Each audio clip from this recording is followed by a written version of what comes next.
আসসালামু আলাইকুম রহমতুল্লাহি ওয়া সবাই কেমন আছেন? আশা করি সবাই ভালো আছেন। তো আজকে আমি নতুন আরেকটা রেসিপি নিয়ে আসছি সৌদি আরবের খেপসা উটের মাংস দিয়ে। তো এদিকে উটের মাংসটা চলে আসছে ফ্রেশ কাটিং করে বাহির থেকে। তো উটের মাংসটা ধুয়ে সাহানে রাখা হয়েছে। এদিকে পেঁয়াজ রসুন এগুলা কাটা হচ্ছে, মোটামুটি কাটা শেষ।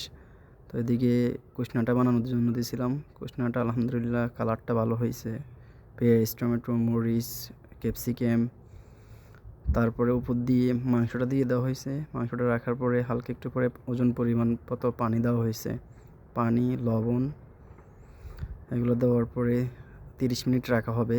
30 মিনিট রাখার পরে তো মাংসটা হয়ে গেছে। মাংসটা শেষ হওয়ার পরে এদিকে চাউল দেওয়া হবে এখন। তো চাউলটা দিয়ে দেওয়া হয়েছে, এখন 10 মিনিট রাখা হবে। 10 মিনিট রাখার পরে তো ভাতটা রেডি হয়ে গেছে, খেপসাটা রেডি হয়ে গেছে। আলহামদুলিল্লাহ খেপসাটার কালার অনেক ভালো আসছে। তো খেপসাটা সাহানে দিয়ে দেওয়া হয়েছে। সাহানে দেওয়ার পরে এটা ঠিকমতো সেটিং করা হবে। মাংসগুলা মাঝখানে দিবে আর চাউলগুলা বাইরে দিবে।